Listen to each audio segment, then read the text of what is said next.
She gave him everything, and he gave her silence. The day she walked away, his entire family finally saw the truth. But by then, she was already gone. Now they regret, now they beg. But some hearts don't come back in spring. Spring does not return. Chapter 1. That year, the Lunar New Year seemed to arrive earlier than usual. For Hannah, though, time had been moving strangely ever since Ethan ended their relationship. He had said it so gently it sounded less like the end of 4 years together and more like rescheduling a weekend plan. I think we should pause for a while. A while. People often use the softest phrases to wrap the sharpest truths. On the afternoon before New Year's Eve, Hannah still stood in front of Ethan's family gate with 2 gift bags in her hands. One held lotus tea for his mother, the kind Mrs. Evelyn had once praised for being delicate and fragrant. The other held herbal balm for his father, because Mr. Daniel's left shoulder had been aching whenever the weather turned cold. The gifts were not expensive, but they were chosen with the careful memory of someone who had spent 4 years standing outside a family and yet loving them as if she belonged inside it. The green gate opened. Mrs. Evelyn was the first to see her. The woman paused for a fraction of a second. Her eyes were not cold, not quite, but they were no longer warm in the way Hannah remembered. "Hannah, you're here." Hannah nodded and lifted the bags a little.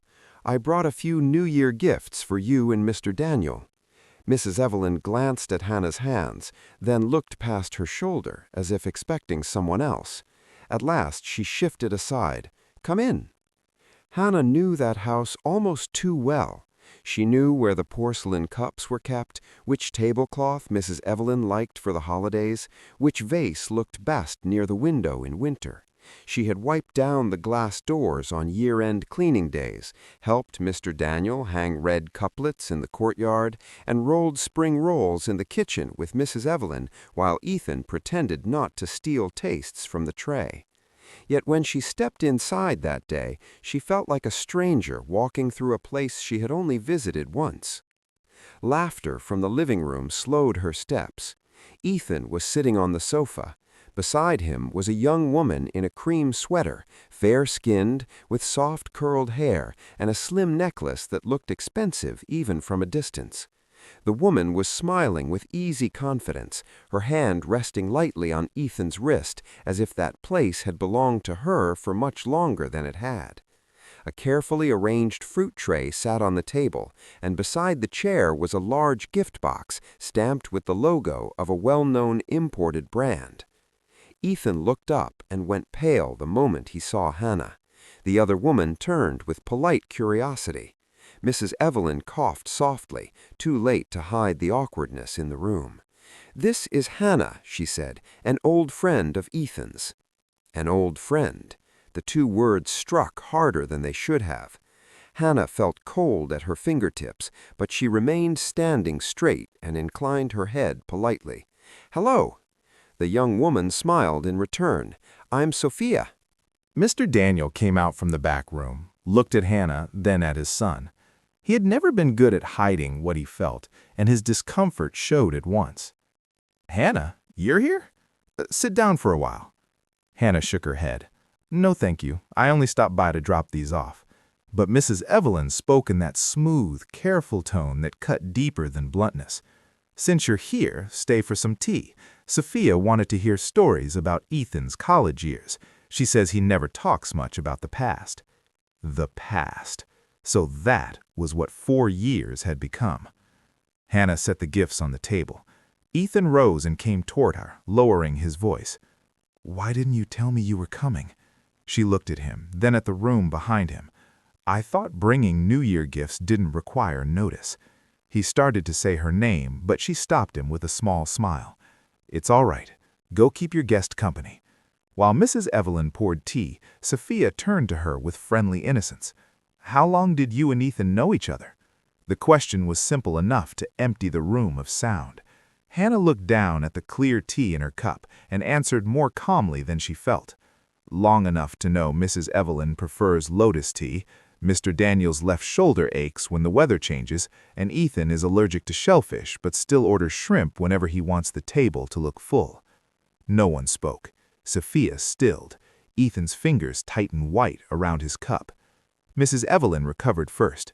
That's all in the past. No need to bring it up. That was the moment Hannah understood exactly what hurt. It was not that Ethan had someone new. People fell out of love, or perhaps they chose another road. That was theirs to do.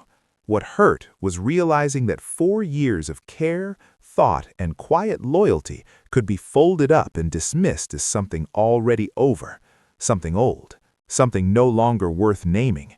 She stood. I should go. Mr. Daniel rose too quickly. Stay for dinner first. My mother is waiting for me, Hannah said. She made it to the courtyard before Ethan hurrying after her. The late-year wind swept across the paving stones, cold enough to sting. Hannah, I was going to explain everything after the holiday. She turned back. Explain what? That she's the new woman in your life? Or that your family already knew, and I was simply the last person to find out? He said, It's not what you think. Then what is it? He had no answer. His silence was more honest than anything else he could have said. Hannah looked at him for a long moment. He still had the same face she had once loved most, the same voice that used to calm her faster than anyone else's. Yet in 1 short month, he had become distant in a way that felt almost unreal. I used to think that if one day we stopped walking in the same direction, at least we would still be kind to each other, she said quietly. I was wrong. She left just as a test burst of fireworks went up at the end of the street, a lonely bloom of color in the darkening sky. When she got home, her mother was trimming a small peach branch for the family altar. "Why are you back so early?" May asked. Hannah bent down to take off her shoes. "They had company." Her mother looked up properly then. "Why do you look so pale?" "I'm cold." May was silent for a few seconds, then drew her down to sit beside her. Since Hannah's father had died, the two of them had lived alone in a small apartment in an old residential block. It was not spacious or elegant, but Hannah had never once felt out of place there. "Did you break up?" May asked directly. Hannah stared at her. "You knew?" Her mother gave a short, almost tender sigh. "I gave birth to you. What about you could I possibly not know?" The tears came late, but once they started, they would not stop. Hannah had stood straight in someone else's house. She had spoken evenly. She had protected what remained of her dignity with both hands. Yet the moment she sat beside her mother, she came apart like fragile snow. "Mom, I really tried to be good to them." May wrapped an arm around her shoulders and stroked her hair, as if soothing a child. "I know. I really did try. I know." Outside on the balcony, the wind chimes rang in the winter air. In the kitchen, a pot of herbal water was simmering softly, sending its familiar scent through the apartment. Hannah leaned her head against her mother's shoulder and cried for the relationship, for the way she had placed her pride in the wrong hands, and for the girl she used to be, the one who had believed that being sincere long enough would guarantee being cherished. At midnight, while the neighborhood opened its doors to welcome the new year, Hannah stood in front of the mirror and took off the bracelet Ethan had given her in their second year together. She placed it in a drawer and closed it, as if shutting the final door on a season of her life. She had no idea where the new year would take her. She only knew that the next morning she would not go to Ethan's house to offer New Year greetings as she had every year before. For the first time in 4 years, she would have to learn how to greet spring without them. Chapter 2. On the 3rd day of the new year, Hannah received a message from Ethan. It was painfully brief. "I'm sorry. When you've calmed down, can we talk?"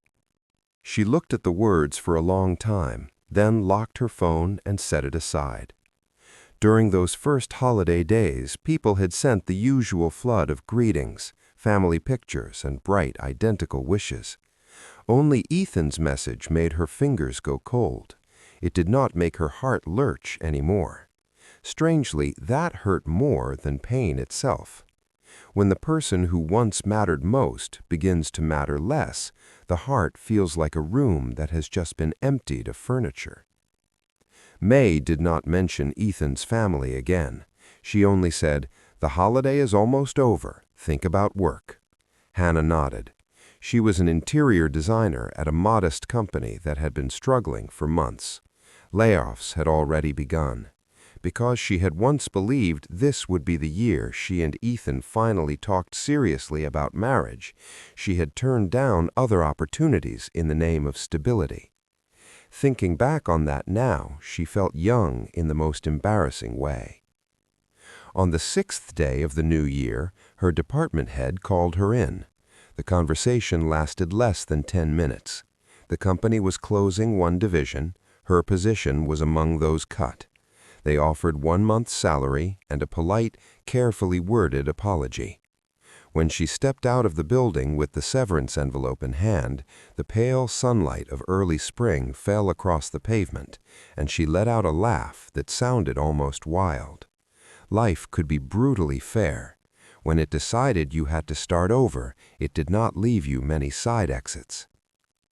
That evening she sat at the dinner table and told her mother, "I lost my job."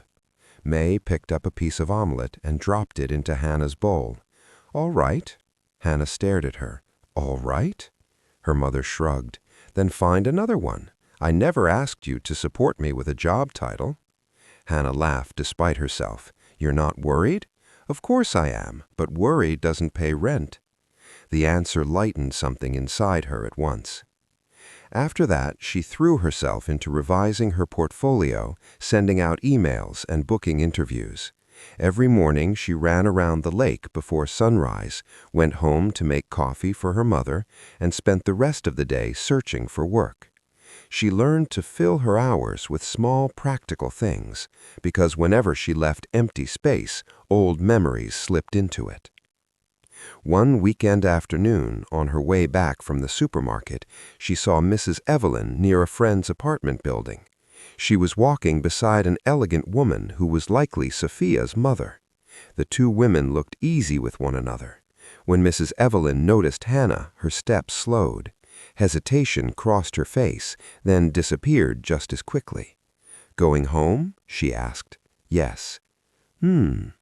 It was clear she wanted to say more, but in the end she didn't. The other woman looked Hannah up and down with a smile that was perfectly polite and perfectly distant. Hannah understood too quickly then. The breakup had never been only about feelings fading. Somewhere behind it had been a choice the family considered more suitable. That night, Hannah deleted Ethan's number. It was not because she was still angry. It was because she knew that if she left even one door open, the softest part of her would keep standing there, facing it. Some things required clean edges if you wanted to keep living. A week later, she received an interview invitation from River Lane Studio, an independent design firm building a name for itself through renovations of cafes and homestays. The office sat on an older tree-lined street. Her interviewer was Jenna, the founder, a woman in her early 30s with short hair and the brisk focus of someone used to making decisions quickly. "I've seen your portfolio," Jenna said. "Your experience is solid, your eye is solid, but I need to know one other thing." Hannah waited. Jenna folded her hands. "Are you in such a bad mental state that you can't survive relentless deadlines?" The question startled her, and for some reason that made honesty easier. "I just lost my job," Hannah said, "and I just ended a relationship." Jenna lifted an eyebrow. "Good season for a full blood change." Hannah laughed. Jenna rested her chin on one hand. "Excellent. People life has cornered often work like fire. If you can handle pressure, start Monday." When Hannah stepped out of the studio, yellow leaves from the old trees were dropping around her. For the first time all year, the future did not feel like a cliff. The new job swept her up quickly. River Lane Studio was small, and everyone did more than one person's work. Hannah joined site surveys, drafted perspectives, revised plans close to midnight, and spent full days choosing materials until her feet ached. In return, she learned at a speed she had not thought possible. Every week she could feel her skills sharpening. One evening, working late, she met a man named Liam at the woodworking shop that partnered with the studio. He oversaw construction, tall, calm, spare with words. She was carrying a stack of wood samples when one board slipped. Liam caught it before it could crash onto her foot. "Careful." "Thank you." He glanced at the plans tucked under her arm. "Your design?" "Yes." He pointed at a step in the elevation. "That rise is too high. Someone in a long dress is going to trip." Hannah blinked. When she checked later, he was right. After correcting the drawing, she sent him a quick thank you message. He replied with a single word, "Okay." Later, she realized Liam was exactly that kind of person. He did not speak much, but when he did, he usually put his finger on the right thing at once. He did not ask about her past, did not pry at the quiet spaces on her face, did not offer empty comfort. The restraint of it made her feel oddly at ease. 3 months passed. One dusty afternoon on a job site, while comparing paint colors under bad light, Hannah suddenly realized she had not thought about Ethan all day. The discovery made her stand still for longer than it should have. That night, walking home across the small bridge over the lake, she checked her phone and found a friend request from an unfamiliar account. The profile picture was enough. Sophia. Hannah did not accept it. A few minutes later, her phone lit again with a message from an unknown number. "You're Hannah, right? This is Sophia. Could I meet you once?" Hannah stood in the night wind and read the line twice, then 3 times. At last, she typed back, "Why?" The typing indicator stayed there for a very long time. Finally, one sentence appeared. "Because I think there are things you should know." Chapter 3.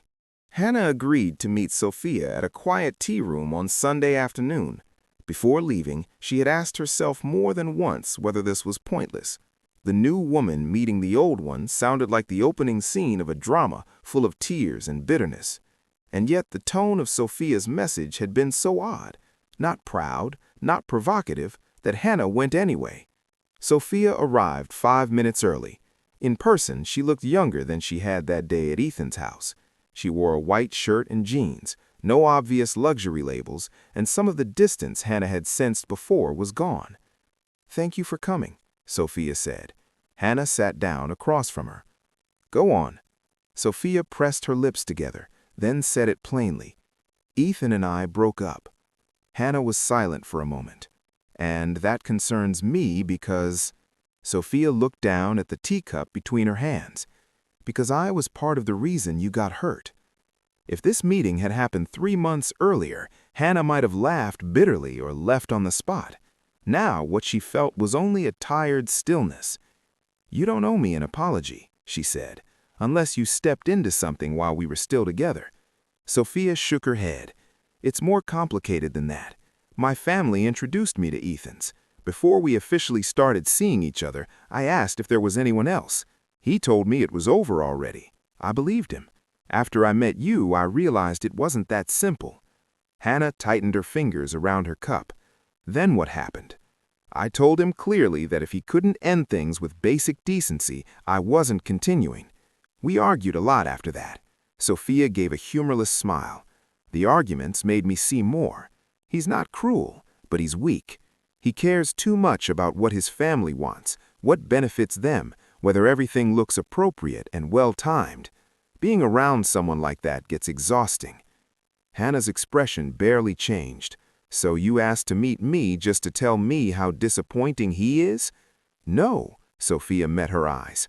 "I asked because that day, when I saw you walking out of that house, I knew immediately you were someone who had loved that family sincerely, and people who are sincere are usually the ones who lose the most."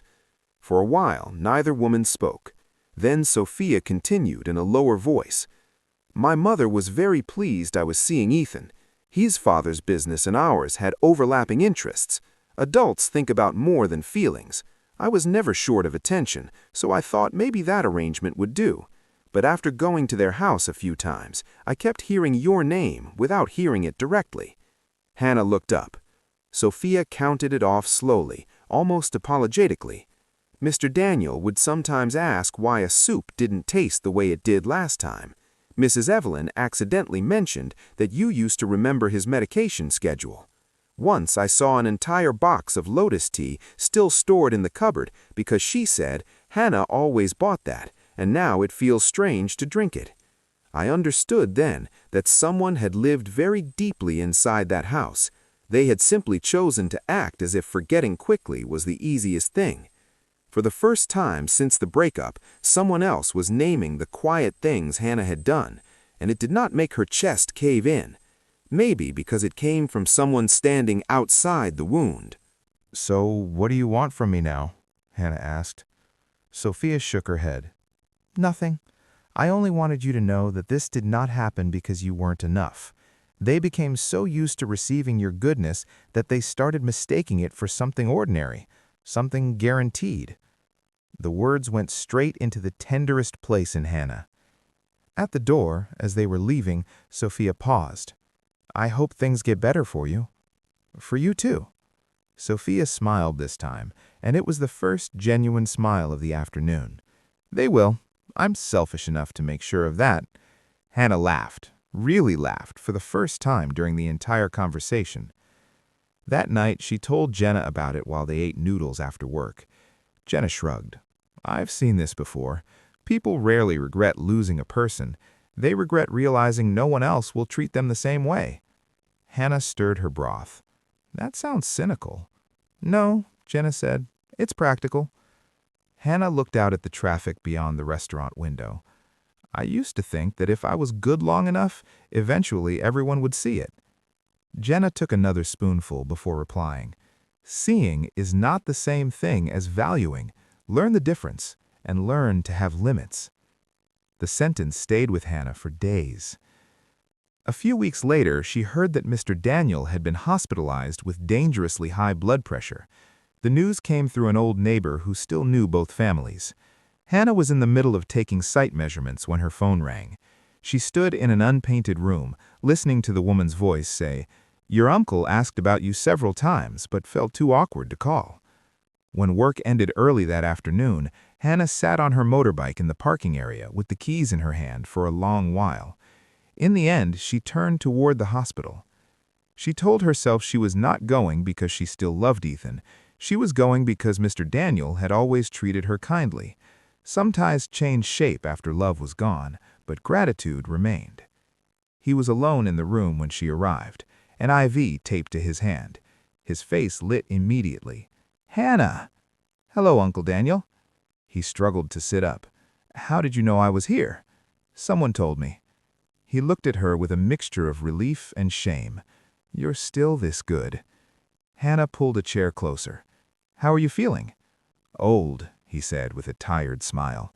"The doctor says less stress, better blood pressure." "Then you should listen." After a moment, he sighed and asked quietly, "Are you still angry with us?" Hannah looked at his hands, thinner now than before. "I'm not angry with you." "What about Evelyn? What about Ethan?" She did not answer, and he did not push. He only said, "When you used to come over, the house always felt lived in. Since you stopped, it's been so quiet it almost hurts." Ethan walked in just then and stopped dead at the door. "Hannah?" "I came to visit your father," she said. He nodded once, voice rougher than usual. "Thank you." She rose. "You should rest, Uncle Daniel. I'll go." But Mr. Daniel caught her hand lightly. "It's been a long time since anyone in the house had your braised ribs." The words were probably thoughtless, just an old man reaching for a memory, but the room changed instantly after he said them. Hannah withdrew her hand gently. "When you're better, I'll send some over." She stepped out before Ethan could read anything more on her face. He followed her into the corridor. "Please, stop avoiding me." "I'm not avoiding you," she said. "I simply have nothing to say." "I know I was wrong." "Yes." The flat answer startled him more than anger would have. He seemed to have been braced for tears, sarcasm, at least some visible resentment. Her calmness forced him to confront the truth more clearly than any accusation could have. He drew in a breath. My mother pushed hard about Sophia. Her family could help my father's company with financing. I thought if I handled it smoothly, it would hurt you less. Hannah turned and looked at him directly. Do you hear yourself? He froze. She went on, voice even. Not choosing me was your right, but the thing that still troubles you is that you didn't manage it gracefully, not that you treated me like something you could set aside while reaching for something more useful. Hannah, that's not— It is. She cut him off without raising her voice, and I'm glad I saw it before we went any farther. When she left the hospital, evening light was fading over the bridge outside. The cold of early spring no longer cut the skin the way winter had, but it was sharp enough to make people lift their collars. As Hannah rode home, she realized her heart did not hurt when she faced Ethan now. It only ached dully, like an old wound when the season changed. And that meant it was healing. Chapter 4. After the hospital encounter, Ethan began to appear in spaces where Hannah did not want him.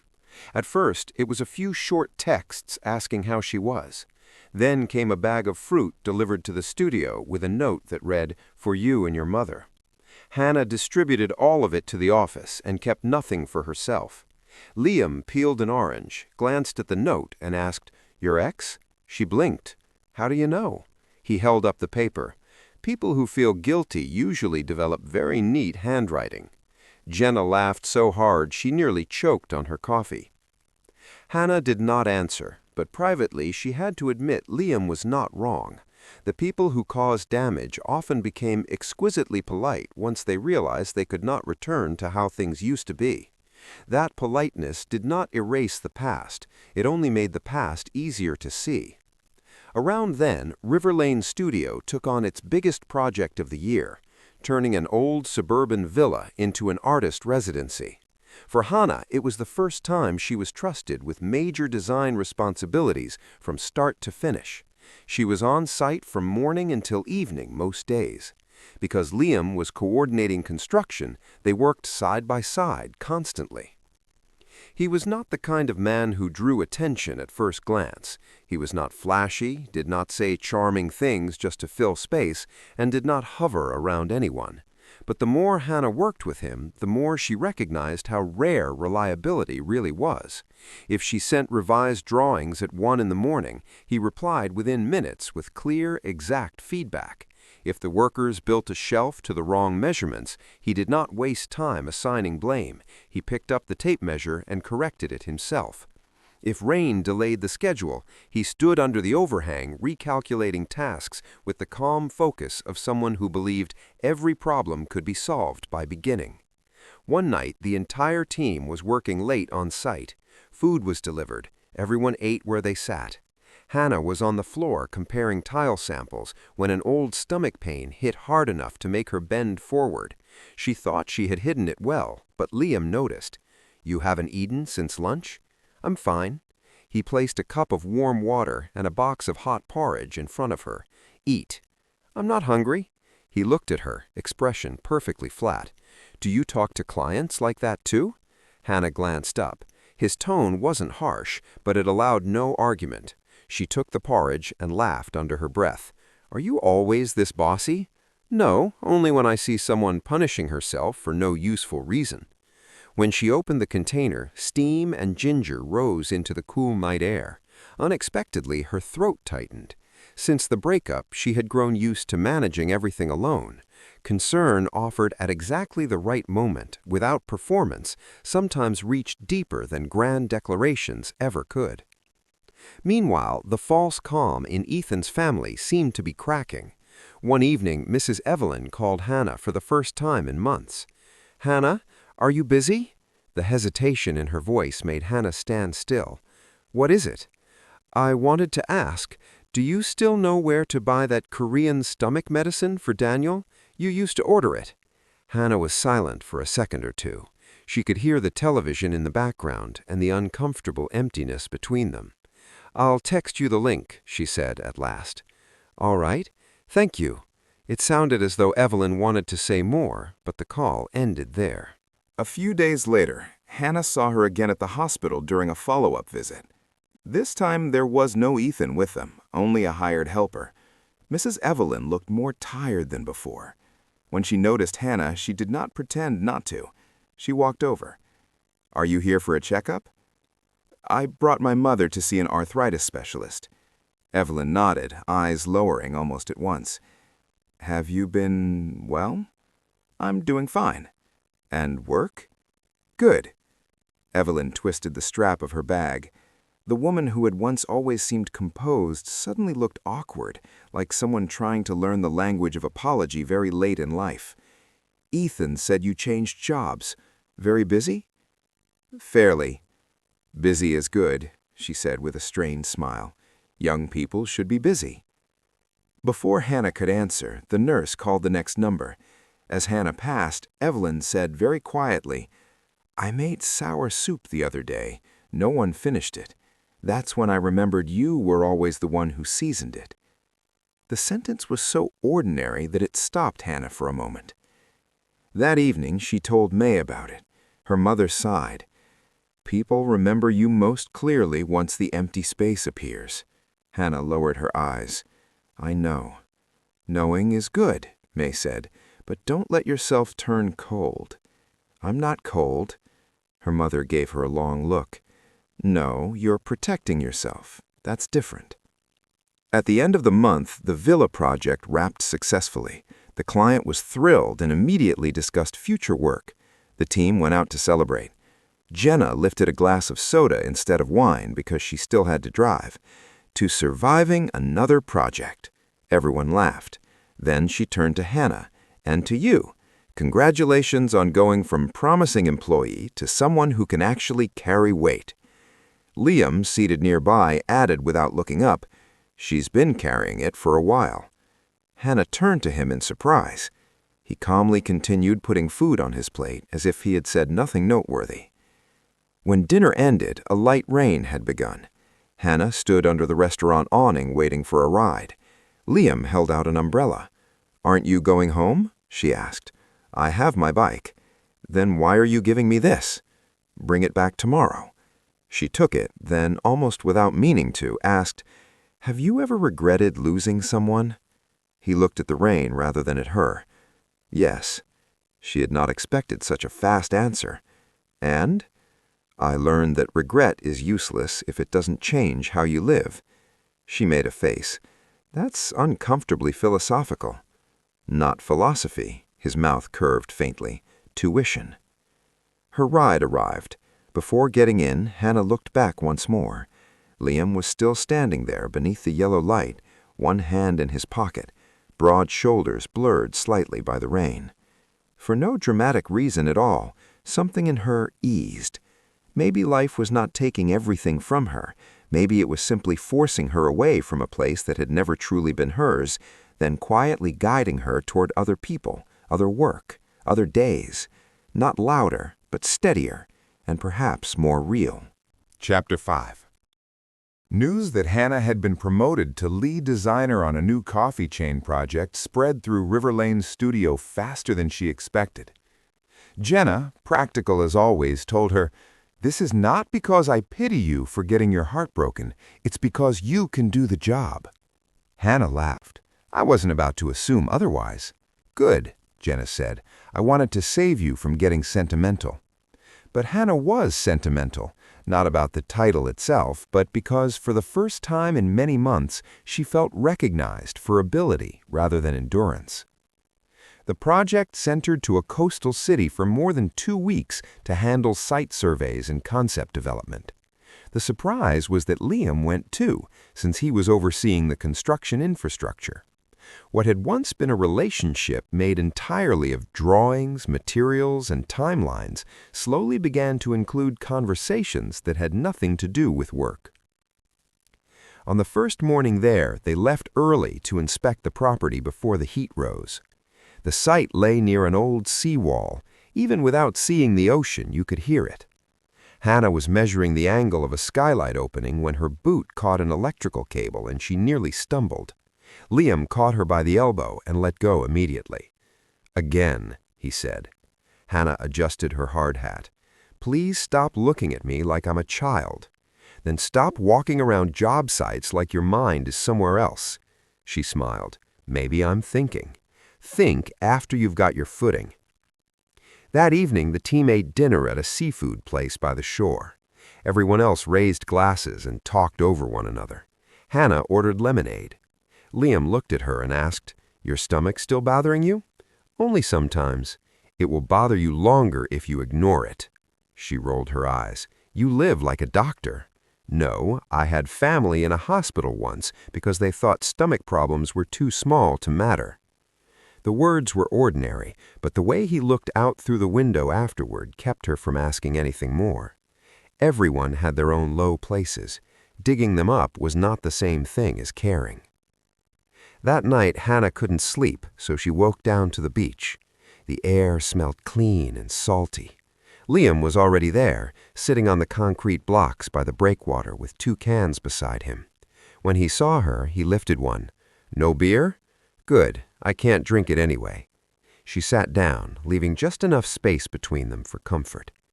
They listened to the water for a long time before she asked quietly, "Have you ever loved someone very much?" "Yes." "And lost her?" "Yes." She folded her arms around her knees. "Were you the one who lost her or the one she lost?" Liam gave a short laugh. "Is this an interview?" "Maybe."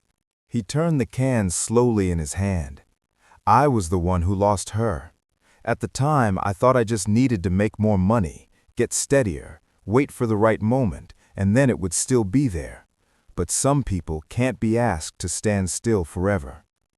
Hannah looked out at the dark line of the sea. The story felt less like a confession than like a warning shaped for someone else. "Do you still love her?" she asked. Liam was quiet for a beat. "I don't know. I think what I regret most is the stupid version of myself back then." Hannah let out a soft laugh. "At least you know it." "Knowing doesn't bring anything back." Then he looked at her fully. "So why tell me?" she asked. "Because," he said, "you're using an old wound to measure every new person." The landing landed harder than she expected. "Am I?" He did not soften it. "Yes, understandably, but yes." A larger wave hit the rocks and left cold droplets on the back of her hand. For some reason, she did not feel accused. She felt warned, gently, by someone who had already paid his own price. If she kept holding the blade of the past against her chest, she would cut herself before anyone else ever had the chance. Back home, May had started taking a free flower arranging class organized by the neighborhood committee. Every night when they video called, she would show Hannah whatever arrangement she had made that day and report on who in class cooked the best sweet soup or which elderly neighbor told the dullest jokes. Looking at her mother through the screen, Hannah suddenly felt guilty for all the days she had been so absorbed in her own grief that she had forgotten May was also learning how to live past loss in her own way. When Hannah returned from the coast, she found a bag hanging from their gate. Inside was a bottle of vitamins for older women and a small note, "For May," by Evelyn. May turned the bottle over in her hands. "She still remembers I'm anemic." Hannah did not answer immediately. Her mother set it carefully on the shelf and said, "Adults have their own flaws too. When they're afraid, they choose what feels safe. When it's gone, they finally understand that safe isn't the same thing as happy." Hannah looked at her. "You're very generous." "I didn't say forgiving," May replied. "I said don't carry too much resentment. It's heavy." A few days later, Ethan appeared outside the studio at closing time. He looked more worn than before, sleeves rolled up, face thinner. As soon as he saw Hannah step out, he walked toward her. "Can you give me 10 minutes?" She checked her watch. 5. A bleak smile passed over his face. "You're very precise with time now. I'm busy." They stood beneath a crepe myrtle tree that had not yet flowered. He looked at her as though trying to align the woman before him with a version stored in memory. I heard you went to the coast for work. Yes. Does the new job suit you? It does. She waited. Eventually, he asked, Are you seeing someone? Hannah met his eyes. Why would that concern you? He faltered. I just wanted to know. Then I don't want to answer. A truck rolled by, lifting dust into the air. Ethan automatically raised a hand as if to shield her face from it. The gesture was so familiar that it hurt, but only for a second. I know anything I say now is late, he said, his voice roughening. But I really haven't been doing well since you left. Hannah felt less moved than tired. Are you not doing well because I left? She asked quietly. Or because life didn't become smooth and easy the way you imagined it would? He stared at her. Hannah, she cut in gently. I'm not saying this to punish you. I just passed the point where hearing your regret changes anything. He swallowed. Is there anything I can do to make up for it? No. Nothing at all? No. Some harm doesn't need repayment. It just needs not to be repeated with someone else. At that moment, Liam's motorbike stopped at the curb. He took off his helmet, glanced once at Ethan, then looked at Hannah. Done? Done. Then let's go. His tone was so natural it sounded like nothing more than a coworker offering a ride home after a long day. Ethan stood where he was and watched them leave, one behind the other. Hannah sat on the bike without touching Liam's waist, hands resting lightly on the rear grip. The evening wind lifted a few strands of hair across her forehead. As they turned the corner, she had the distinct feeling of crossing some invisible line. Behind her was a man trapped in his own belated regret. Ahead was a road she could not yet see the end of. But this time, at least, she was the one choosing to move. Chapter 6. If someone had asked Hannah when she first truly realized her life had changed, she would have said it was the morning she woke up and did not feel weighed down by an unanswered message. When she had been with Ethan, her mood had often hung from his reactions. If he was busy, she made excuses for him. If he forgot plans, she told herself something urgent must have happened. If he avoided talking about the future, she explained it away as the pressure men felt about career stability. She had used too much understanding to cover spaces he should have met her in. She did not live that way anymore. The coffee chain project turned out to be a bigger success than anyone expected, and River Lane Studio suddenly had real momentum. Jenna was so pleased she rewarded the team with a short retreat in the mountains outside the city. Hannah almost refused because she wanted to stay home with her mother, but May waved her away. Go, I have my flower arranging competition. Hannah stared. You're serious? Of course I am. There are prizes. The trip lasted only 2 days and 1 night in a cluster of wooden cabins facing a misty valley. During the day, they grilled food, took pictures, and played ridiculous guessing games. At night, they sat around a fire and took turns telling one story about the previous year. When it was Hannah's turn, she wrapped both hands around her tea and thought for a while before saying, This year I lost my job, lost my boyfriend, found a better job, and discovered I could survive all of it. Jenna applauded first. Very motivational. Everyone laughed. Across the flames, Liam looked at Hannah without speaking. The steadiness in his eyes made her feel, for some reason, that her story had been heard seriously. Late that night, after everyone else had gone inside, Hannah remained on the porch. Liam stepped out and draped a light blanket over the back of her chair. Trying to catch a cold? He asked. I wanted to watch the fog a little longer. He pulled a chair beside hers. After a while, she asked, Do you think some people really only love once? Yes. Then are the people who love a second or third time just less sincere? No. He leaned back and looked out at the dark line of trees. People do not die in one season. The answer quieted her at once. He continued, voice low and unhurried. Some people close completely after being hurt. Some open again in a different way. It's not because the next time means less. It's because they know themselves better. She glanced at him. "And you?" He smiled faintly. "I'm still learning." "You're learning slowly." "Yes," he said, "but this time I don't want to learn the wrong thing." A few days after the trip, Ethan came again, not to see Hannah, but to see her mother. Hannah arrived home from work to find him sitting in their small living room with a plate of oranges May had peeled for him. Her mother was pouring tea with the calm of someone entertaining an old acquaintance rather than a former almost son-in-law. Ethan stood up as soon as Hannah entered. "Hannah," May spoke first. "I called him in. He stood outside the gate for half an hour. The neighbors would have started gossiping." Hannah set her bag down and sat opposite him. "Say what you came to say." Ethan clasped his hands. "I'm moving south for work. A company there made me an offer." "I see." He lowered his eyes. "Before I go, I wanted to apologize properly to you and to Aunt May." May let out a short laugh without much humor. "You don't owe me an apology." "I do," he said. "I promised I would take care of Hannah, and in the end I let her be humiliated in front of my family. That was wrong." It was the first time Hannah had heard him speak so directly, without circling around the truth. It must have taken him a long time to gather that courage. "And then?" she asked. He gave a sad smile. "Nothing after that. I know we can't go back. I just don't want you to remember me for the rest of your life as a coward."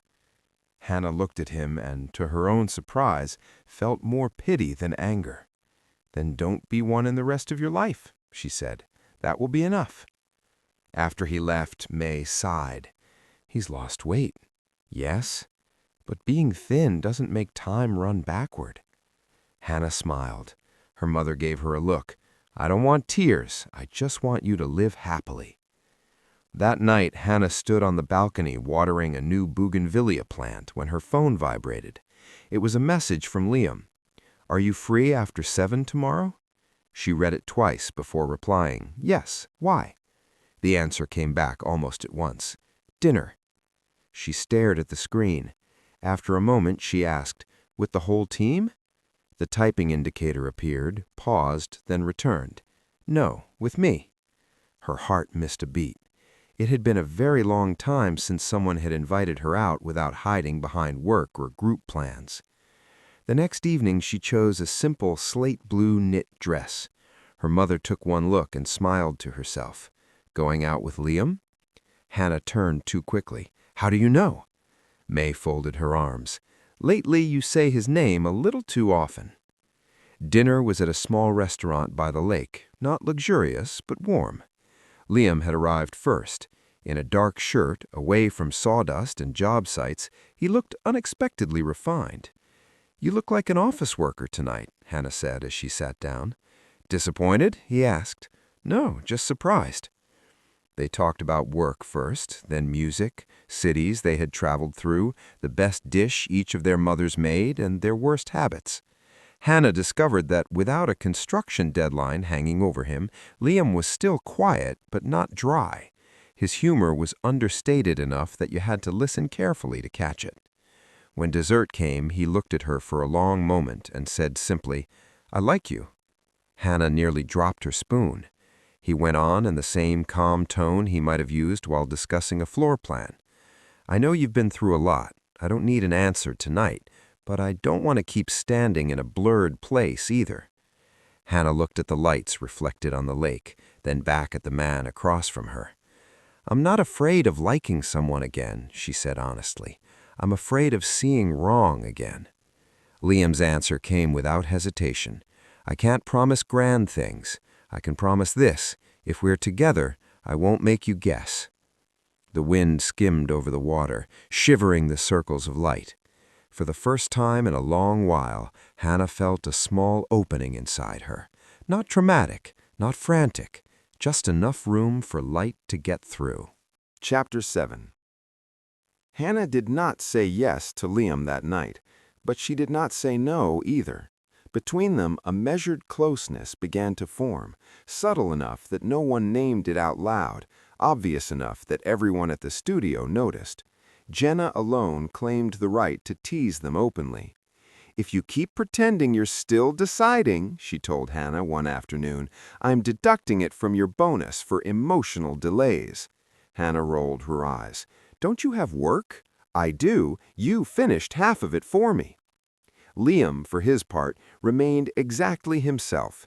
He handed her food when she forgot meals, reminded her to take a jacket on late site visits, and replied to texts briefly but never vaguely. He didn't rush her, didn't manufacture jealousy, and didn't put on a show to prove he was better than the man before him. The steadiness of that was what shook her most. One late autumn afternoon, during a photo shoot for a completed project, Hannah was adjusting a vase in the corner of a cafe when she heard someone call softly, "Hannah!" She turned. It was Chloe, Ethan's younger sister. The girl who used to call her sister-in-law as a joke now looked thinner, darker under the eyes, less bright than Hannah remembered. They had not spoken since the breakup. "Chloe?" Hannah said, startled. "What are you doing here?" Chloe shook her head, and to Hannah's surprise, her eyes filled at once. "I'm sorry." Hannah drew her outside to a quieter spot.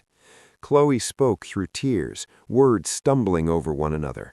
"Back then, I knew things were going wrong between you and my family, but I didn't stand up for you. I was afraid if I said anything, it would make everything in the house worse. Later, I realized I was just a coward." Hannah wanted to tell her not to cry, but Chloe kept going. "Ever since you stopped coming over, Mom has been angry all the time. Dad gets quiet. Ethan comes home and sits like a shadow. And she wiped her face, "I finally understood that there are people who leave, and when they do, the whole house changes shape." Hannah did not know how to comfort that exactly. Chloe looked at her again, taking in the white shirt, the neat hair, the sure way she stood. "You look so different now." "Different how?" Chloe gave a broken little laugh. "Not prettier because of clothes. Just, you look like someone who has her own life now. Like, if you stand still, people can still tell you're going somewhere." The accidental sincerity of it made Hannah smile. "That's a good thing." "It is," Chloe said. "For you. I just wish things had been different." Before she left, Chloe held out a small box. Inside was a beige knitted scarf. "My mother made it. She started at the beginning of the cold season, but didn't know how to give it to you." Hannah ran her fingertips over the uneven stitches and pictured Evelyn's hands, clumsy at something so delicate. Her throat tightened unexpectedly. "Thank you," she said. Chloe hesitated. "Do you hate my whole family?" Hannah thought about it, then shook her head. "No, I'm just not going back." That night, she took the scarf out onto the balcony and held it for a long time. Early winter wind had a harder edge now. When she wrapped it around her neck, it carried the scent of new yarn mixed with the laundry detergent she recognized too well from that old house. The familiarity of it was enough to make a weaker person cry. Her phone buzzed. A message from Liam. "Finished?" "Yes. Come downstairs." She leaned over the balcony and saw him near the gate under the pale light. When she came down, he held out a paper bag. Inside was a box of hot chestnut cakes from a shop she liked. "What are you doing here?" she asked. "Passing by," he lied badly. She laughed. "You've been passing by for 15 minutes? Then maybe I got lost." Standing there in the cold, holding warm cakes and wrapped in a scarf knitted by her ex's mother, Hannah suddenly told him everything about Chloe's visit. Liam listened without interrupting. When she finished, he asked only, "Are you sad?" "A little," she admitted. "Not because I want to go back. I just loved them once, genuinely." He nodded. "It's normal to remember people who were once good to you." "But I'm afraid that means I haven't fully let go." Liam shook his head. "Letting go doesn't mean erasing. It means you can remember without wanting to turn around." The words settled over her like something warm. She looked at him, really looked. He had never pushed at her fear. He had simply stood near it long enough that it no longer controlled the whole room. "If I tell you I want to try," she asked, "will you think I took too long?" Liam was silent for 2 seconds, then one corner of his mouth lifted. "No, I'll just think this project finally passed inspection." Hannah laughed so hard she had to bend slightly at the waist. She had never imagined she would one day answer a confession by laughing in the middle of an early winter night with chestnut cakes in her hands. But maybe the right kind of love did not always begin with a heart racing wildly. Sometimes it arrived like warmth just in time. Sometimes it was simply the feeling that beside this person you did not have to perform in order to be loved. Chapter 8. Hannah and Liam's relationship developed slowly, but it was real in all the ways that mattered. He never tried to impress her with glamorous places. Their dates were more often breakfast at the faux shop near her lane before work, grocery runs for her mother, or drives to the outskirts of the city because Hannah wanted to study how an old cafe handled natural light. Once Liam said with perfect seriousness, "I'm not good at movie-style romance." Hannah smiled. "That's lucky. I'm tired of movie-style anything." They laughed together and kept walking. May grew fond of him quickly, not because he talked well, but because he did useful things. A kitchen light flickered, he replaced it. A cabinet door squeaked, he tightened the hinge. Her knee ached, he found a reputable specialist and drove her there himself. Liam had a way of turning care into practical action, and that made people around him feel safe almost before they understood why. As the next Lunar New Year approached, Hannah was drowning in work because the studio had taken on year-end projects. One afternoon, while she was on site, Mrs. Evelyn called. "Hannah, I'm sorry to bother you." "It's all right. What is it?" Evelyn inhaled softly. "Daniel wanted to ask if you would come have one year-end meal with us, just as old acquaintances. If it's uncomfortable, I understand." Hannah looked at the unfinished timber framing in front of her and answered very slowly, "Thank you, but I can't." Silence stretched on the other end. Then Evelyn said, "I understand." After the call, Hannah stood there for a long time. She knew perfectly well that the invitation held a kind of lowering of pride. That was exactly why she could not accept it. Going back for one seemingly ordinary dinner could easily become a way of giving the past permission to enter the present again. That evening, Liam drove her home. Seeing how quiet she was, he asked, "Tired?" "My ex's family invited me to year-end dinner." He said nothing. "I turned them down." "Okay." She looked at him. "You're not going to ask anything else?" "You already decided." "What if I felt bad?" He was still watching the road. "Then I'd take you somewhere with better food." The line was so matter-of-fact that she burst out laughing. They ended up at a small noodle shop still open under white lights. Between the clink of spoons and bowls, Hannah realized how deeply grateful she was for a kind of tenderness that didn't require explanations. Having someone understand your choice without forcing you to defend it was a rarer comfort than most people knew. On the final day of the year, the studio closed early. Hannah and her mother cleaned the apartment, arranged a 5-fruit tray, and hung small strings of lights by the window. Liam came over to help carry in a kumquat tree and was promptly kept for lunch by May. They had barely started eating when the doorbell rang. Standing outside was Mr. Daniel. All three of them paused. He wore a heavy coat and carried a box of cakes. When he saw Liam, surprise crossed his face, but he remained courteous. "I came to wish you an early New Year." Hannah stepped forward and took the cake box. "Please come in." He shook his head. "I'll only stay a moment. I don't want to disturb anything." May came to the doorway as well, inviting him in with measured politeness. Mr. Daniel looked at Hannah for a long moment and then said, "I know you don't want to come back to our house. I'm not here to force that. I only wanted to say one thing myself before the new year begins." He drew a breath. "Our family wronged you." Hannah's fingers tightened around the box. Mr. Daniel's eyes were red. "Back then, I thought as long as you and Ethan loved each other, the adults didn't need to interfere much. When things began to go wrong, I stood aside because I believed everyone would get through it somehow.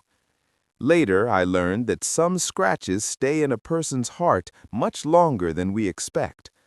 You treated our home as if it were yours, and in return, we could not even preserve the minimum kindness you deserved. I'm sorry." May looked at the man who seemed to have aged years in one and could not bring herself to leave him standing in the cold. But Hannah knew this was not a day for pity. She lowered her head slightly and said, "I accept your apology. Nothing more." Mr. Daniel looked visibly lighter. He glanced once at Liam and nodded, as if he had understood everything he needed to understand from that one look. "I'm glad you're doing well," he said. "Thank you." Then he turned and left, his back seeming more bent than before. After Hannah closed the door, she stood in the small entryway without moving. May quietly went back into the kitchen and said nothing. Liam rested a hand on Hannah's shoulder. "You okay?"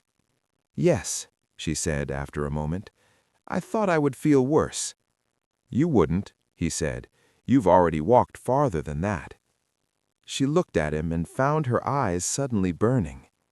At midnight, as fireworks boomed from the distant square, Hannah stood on the balcony between her mother and Liam. The city below them glowed with cold brilliance. May pressed her palms together and murmured a prayer. Liam passed Hannah a cup of hot tea. She took it and felt, for the first time in a long while, a kind of peace so simple it almost startled her. At the same hour 1 year earlier, she had cried for what she had lost. Now she stood in a small home with 2 people who loved her without requiring her to bargain away her dignity. It occurred to her then that growing up was not the same thing as never hurting again. It was learning where to place your heart. Chapter 9. After the holiday, Riverlane Studio officially launched a new branch specializing in experiential spaces for local brands. Jenna brought Hannah into the founding group and handed her the creative lead. For someone who had once stood in early spring sunlight holding a severance envelope, the turn in her life felt almost impossible. She worked harder than ever, but now the effort was fueled by excitement rather than fear. Her ideas for integrating local craft materials into contemporary spaces were received enthusiastically. Her first interview appeared in an industry magazine. Chloe sent her the link with a short message. "I read it. I'm proud of you." Hannah replied with a single hugging icon. It was the right distance for what they were now, no longer family, not exactly close, but still fond in a quiet way. One afternoon, Hannah was invited back to her old university to speak about her professional path. Standing at the lectern and looking out at rows of students, she suddenly remembered the girl she had been 4 years earlier, rushing from class to the train station just to hand Ethan a pastry he liked. Back then, she had thought love was the center of life. Now she understood that life was far larger than that. After the talk, a female student approached and asked, "How do you know whether a relationship is still worth fighting for?" Hannah held her water bottle and thought for a long time before she answered. "When you have to keep lowering your needs, your self-respect, and your peace in order to keep it alive, then the part called fighting for it has already gone in the wrong direction." The student nodded as if someone had just put a hand on exactly the place that hurt. At the same time, across the city, Ethan returned from several months of work in the South to deal with more family troubles. His father's company had run into fresh difficulties. Business relationships that once seemed sturdy showed their real nature under pressure. People were willing to sit at the table while there was advantage in it. When actual hardship arrived, their warmth withdrew with embarrassing speed. Only then did Evelyn fully understand how foolish she had been the year before. She had once believed a woman from the right kind of family would ease her son's burdens. Money, status, and polished surfaces could smooth appearances, but they did not keep a house warm every day. The thing that kept a home alive was care in small, almost invisible forms, the very thing she had taken for granted. One afternoon, she opened a kitchen drawer and found the last little packet of lotus tea Hannah had once bought for her. She brewed it, sat alone at the table, and drank it slowly. The flavor had grown faint with time, but the fragrance remained. She remembered weekend afternoons when Hannah stood in the kitchen with her sleeves rolled up, tasting soup, while Mr. Daniel told old stories, and Ethan pretended not to watch from the living room because he knew his favorite dish would appear soon. Those days had seemed so ordinary that no one imagined they could disappear completely. One day, Evelyn came to the studio to see Hannah. The receptionist called her down to the lobby. When Hannah saw the older woman standing beside a potted plant, with her shoulders slightly rounded and a cloth bag in her arms, she stopped short. "Mrs. Evelyn." The woman gave an awkward smile.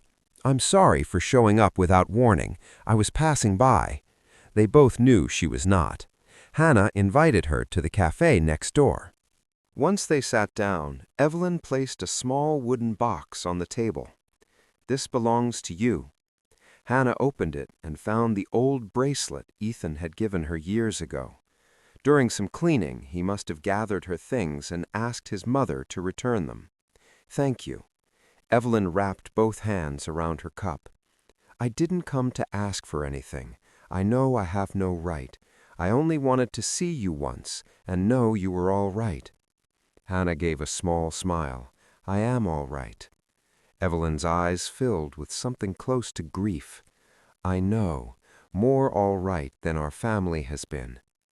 It had been a long time since Hannah had heard her speak with that much honesty. Evelyn lowered her voice. "I used to think that someone who knows how to care for a home can be replaced anywhere, that if one person leaves, another will come. Later, I understood that some people appear only once in your life, not because they're perfect, but because the heart they give you cannot be exchanged for another." Hannah answered gently, "Please don't say it like that. Everyone has their own path." Evelyn nodded. "Maybe, but I still needed to say it, or I would keep carrying it." Then she pushed the cloth bag toward Hannah. "I made some ginger preserves. I remembered you like them." That detail startled Hannah. Apparently, she had not been the only one remembering what people loved. Others had remembered her too. They had simply said less. As Evelyn stood to leave, she hesitated. "I heard there's someone new in your life." Hannah did not hide it. "Yes." Evelyn nodded, eyes wet. "Good. Good people should meet good people." Then she left. That afternoon, Hannah held the old bracelet for a long time. At last, she placed it in a box with a few tucked-away photographs and slid it onto the top shelf of her closet. Not because she needed to keep it close, not because she still wanted to go back, only because she no longer needed to destroy the past to prove she had survived it. That evening, Liam picked her up for dinner. After she told him what had happened, he asked only, "How do you feel?" "Light," said Hannah, "like a book that has finally been closed." He opened the car door for her. "Then that's good." She laughed. "You're not jealous?" "Why would I be jealous of the past?" he said. "I just need the present version of you to choose my car." She laughed harder then, slid into the passenger seat, and watched the city lights come on. For the first time, she truly believed she had crossed into another stretch of life, one where late apologies were no longer sparks, they were simply the final knock before an old door shut for good. Chapter 10. That summer, Liam took Hannah to his hometown, a small riverside town lined with bamboo and low houses. The trip was not announced to many people. Liam's mother simply wanted to meet her, and May had waved Hannah off with a grin, saying, "Go, I have advanced flower class." Hannah had laughed all the way to the bus. Liam's family home was not large, but it was full of light and plants. His mother, a retired teacher, had a gentle, intelligent way of speaking that put people at ease quickly. She did not ask invasive questions about salary, age, or marriage plans. She only placed fish into Hannah's bowl and told stories about Liam as a stubborn child, how little he used to speak, and how once he got a fever after standing in the rain to rescue a stray puppy. The simplicity of the evening made Hannah warm in a way that felt almost natural, as though ease itself were something her body had been relearning all year. At dusk, she and Liam walked along the riverbank while wind moved through the bamboo and carried the smell of wet earth and wild grass. "My mother likes you more than me already," Liam said. Hannah smiled. "Maybe it's because I know how to eat fish without getting stuck on the bones." He tilted his head. "Could be. Our family standards for a daughter-in-law are very low." She shot him a look. "Who said I'm becoming your daughter-in-law?" The corner of his mouth lifted. "If not that, then what?" She did not answer, but she could feel heat rising to her ears. That night, while the family watched an old music program on television, Hannah's phone vibrated. It was Ethan. She hesitated only a second before going out to the yard to answer. "What happened?" His voice was tight and urgent. "My father fell down the stairs. He's in emergency care. My mother is panicking. Chloe is away on internship. I wanted to ask if you remember where my mother keeps the insurance papers." Hannah went still. In that instant, she saw exactly how much had changed. Ethan had not called her first out of love returning. He had called because somewhere in the deepest layer of his mind, she was still the person he associated with crisis, order, and knowing where important things were. Hannah closed her eyes briefly and reached back into memory. Second drawer of the wooden cabinet in the living room, inside a blue file folder. She heard movement on the other end, then Ethan exhaled.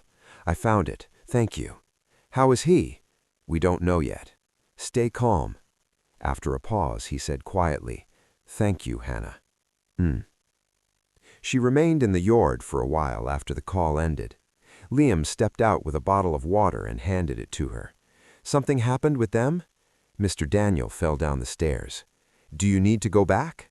There was no pressure in the question, no hidden wish either way, only the practical offering that if she needed something, he would help arrange it. Hannah shook her head. "No, I already told them where the papers are." Liam nodded. "Then come in. The mosquitoes are winning." The way he pulled her back into the present with one simple sentence always calmed her more than speeches would have. Mr. Daniel was lucky. He came out of it with a minor fracture and soft tissue injuries, nothing worse. Chloe later texted Hannah to thank her for remembering the file location. Hannah replied, "I'm glad he's okay." That was all. Time continued to settle between her and Liam in ways that felt increasingly solid. Their relationship was not loud or display-heavy, but the people close to them could see what it was, the kind of bond that might travel very far. Jenna watched them argue over a construction detail one day and sighed theatrically. When two people suit each other, even their fights sound like solving a puzzle. Hannah did not look up from the plans. "Please stop treating us like a reality show." "Can't. You're entertaining." At the end of the year, the studio won a design award for the local brand Space Series. When Hannah's name was called on stage, the room applauded. Under the lights, she saw Liam standing beside Jenna near the back row, pride quiet but unmistakable in his eyes. In the same glance, she also noticed Ethan seated with a group of business partners. Their eyes met for only a second. This time there was no sting, no anger, only the silent confirmation that the two of them had genuinely gone down different roads. After the ceremony, Ethan approached to congratulate her. "You're really good," he said. "Thank you." He looked at the badge pinned to her dress and smiled with something like sadness, though not bitterness. "I used to think you were only suited to a steady, peaceful life. I never imagined you would go this far." Hannah answered lightly, "Maybe that's because I used to think so too." He glanced toward Liam. "Is that him?" "Yes." Ethan nodded. "He seems reliable." "He is." Ethan gave another short nod. "Then that's good." For once, the words did not taste sour. Perhaps even he had finally understood that some people were not lost so they could be won back. They were lost so that you would learn to look honestly at yourself. When Liam joined her a moment later, Ethan greeted him before leaving. On the drive home, Hannah held the small trophy in her lap. "Aren't you going to ask what my ex said to me?" "No." "Why not?" "Because if you want to tell me, you will." She laughed softly. "You conserve words like a resource." "I save them for when they matter." Leaning back in her seat, she looked out at the city moving past the window. All the things that had once hurt her so deeply now felt much smaller. Too small, finally, to block what she had now. Chapter 11. The following autumn, Liam proposed to Hannah on an utterly ordinary evening. There were no candles, no expensive restaurant, no crowd waiting to cheer. They had both come back late from a job site, still carrying the faint smell of sawdust. Hannah was in the kitchen slicing fruit while Liam helped May steady a tilted orchid pot. When he finished, he washed his hands, stepped into the kitchen, stood beside her for a moment, and asked, "Are you free this weekend?" "For what?" "To look at a house." "Whose house?" He looked at her. "Ours." The knife in Hannah's hand paused. Liam reached into his pocket, took out a small ring box, and faced her without kneeling, without theatrics. "I'm not good at making beautiful surprises," he said. His voice was low and steady. "I just think if two people have already walked through this many ordinary days together, then one question deserves to be asked properly. Hannah, are we still going to keep doing this? Together?" Outside the kitchen doorway, May very obviously turned her face away and pretended to be busy with something else. Hannah looked at the simple ring resting on the dark velvet and then at the man in front of her. She remembered a spring not long ago when she had stood outside another house with cold hands, occupying a place that was already no longer hers. Now, in the familiar kitchen of her own home, the man before her was not offering a vague dream. He was offering a real future. She smiled, eyes burning. "We are." Liam let out the smallest breath, as if an important project had finally passed its final inspection. "So that's a yes?" "Yes." From the doorway, May called out, "I already recorded the whole thing." News of the engagement was not made loudly, but it reached the people it needed to reach. Chloe sent 3 lines of congratulations along with a row of crying emojis. Evelyn sent a bouquet of white flowers to the studio with a short card, "Wishing you peace as you step into a new life." Hannah arranged the flowers in a glass vase and stood beside them for a long time. A week later, she happened to meet Evelyn in a yarn shop, choosing pale blue wool. "What are you making?" Hannah asked. Evelyn smiled. "A sweater for a friend's grandchild." "Chloe told me you're getting married soon." "Yes." "Congratulations." They stood among the shelves of soft yarn, surrounded by colors like small clouds. Then Evelyn, almost without warning, said, "I dreamed recently that you were still in my kitchen, asking me to taste something new." She smiled, but her eyes turned red. "When I woke up, I remembered how long ago all of that was." Hannah was quiet. Evelyn hurried to add, "Please don't think I'm trying to pull on the past. I'm just older now. I remember more." Hannah nodded. "I understand." Evelyn looked at her for one last second. "All that matters is that you're living well." The wedding was small and warm, attended only by close friends and family from both sides. Hannah chose a simple gown and pinned a white flower in her hair. Before the ceremony, Jenna dragged her into the dressing room and, for once, looked completely serious. "Do you know what I like most about your story?" Hannah met her eyes in the mirror. "What?" Jenna adjusted the veil carefully. "That another man didn't save you. You walked out by yourself first, and only then met the right person." Hannah looked at her own reflection. The face was the same, but the eyes were not. "Maybe everyone has to walk out on their own," she said. Jenna nodded. "Exactly, marriage included. Remember that." When the music began, Hannah walked into the small ceremony space flooded with natural light. Liam stood at the end of the aisle in a simple suit that made him look even more solid somehow. He was not visibly emotional, not dramatic, only looking at her with a steadiness that made her believe all the ordinary days ahead would also be worth living with him.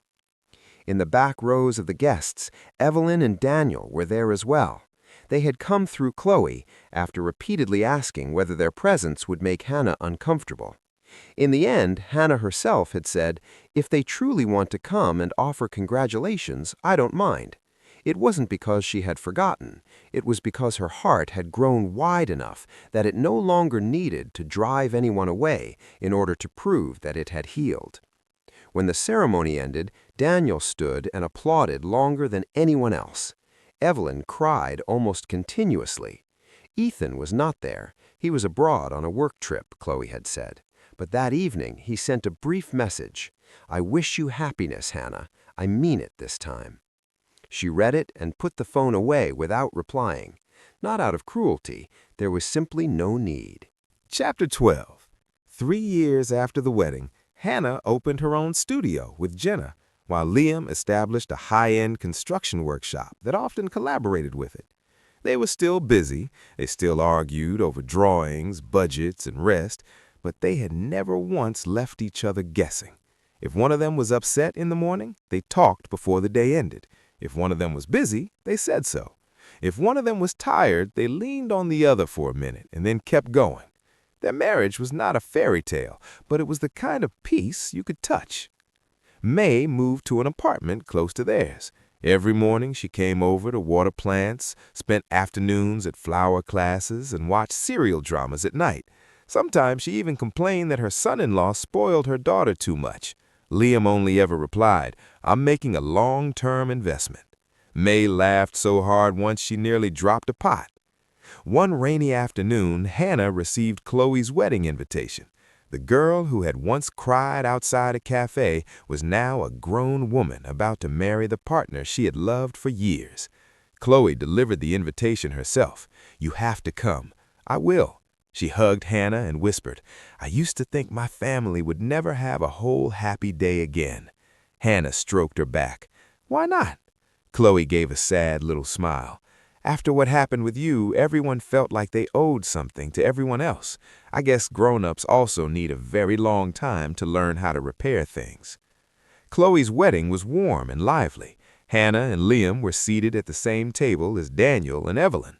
At first, the atmosphere was a little stiff, but it softened under the noise of conversation and the genuine happiness surrounding the bride and groom. Midway through the meal, Evelyn turned to Hannah and said, "You've lost weight." Hannah smiled. "You still notice when people don't eat enough?" "Old habit." Evelyn smiled too, the lines around her eyes deepening. "But someone else has taken care of you now." This time the sentence held no sharp regret, only a late and sincere acceptance. Near the end of the reception, Ethan arrived. His flight home had been delayed. He wore a dark suit and looked older in the face, not in years exactly, but in experience. When he saw Hannah and Liam seated with his family, he stopped briefly, then came over to greet them. No one stayed awkward for as long as Hannah might once have imagined. "It's been a while," he said. "It has," Hannah replied. Ethan glanced at the wedding ring on her hand, then turned to Liam. "Hello." Liam nodded back. There was no invisible contest, no sharpened silence, just two men who knew exactly where they stood. A little later, Ethan found himself standing beside Hannah in the small garden behind the reception hall, where the music from inside reached them only faintly. "I heard you opened your own studio," he said. "I did. It's going well." "I'm glad." After a pause, he laughed softly. "It seems like I'll be the one who arrives too late for the rest of my life." Hannah looked at the yellow light dripping over the wet trees. "Arriving late isn't the sin," she said. "Then what is?" He looked at her. Hannah answered without cruelty. "Arriving and still not having the courage to stay." Ethan nodded, as if receiving a verdict that was both gentle and exact. "I understand." He did not ask for another chance. He did not stir up the past or dress regret in pretty language. After a few more words, he went back inside to greet other guests. Sometimes maturity showed itself in finally learning the limits of remorse. On the drive home, the rain eased. Hannah cracked the window so the smell of wet earth could drift into the car. "You okay?" Liam asked. "I'm okay." He glanced at her. "No strange feelings?" She smiled. "I do have one." "What?" "Gratitude." For your ex? Liam asked dryly. Hannah turned to look at him. No, for the fact that I didn't stay where I wasn't needed. If I had, I wouldn't have this life now. Liam took her hand and laid it on the console between them. Then that's good. That night, after they got home, Hannah stood by the window, looking at rain still clinging to the leaves. The city below glowed with familiar light. She remembered the New Year's Eve when she had taken off the old bracelet and believed a part of her life had ended in a way nothing could compensate for. Now she understood something else. Some doors close not to punish us, but to force us to leave the place where we had been bowing our heads for too long. The old love, the old family, the late apologies, the regrets no one could repair, all of it would remain behind her like a winter that had already passed. What remained was the person standing in her present, the home she had built with her own hands, and the self who had learned, even after being hurt, how to stay gentle. Hannah closed the window and turned back into the room. Liam was waiting with a cup of hot tea on the table, exactly the lightly sweet kind she liked. She walked over, took it from him, and sat down at his side. Outside, the rain had stopped. Inside her, spring had finally decided to stay. Hey there! If you enjoy our audio content, don't forget to hit that like button and share this video with your friends. Most importantly, click subscribe and ring the bell to stay updated with everything Zuzu Audio. Support the channel and join our community today.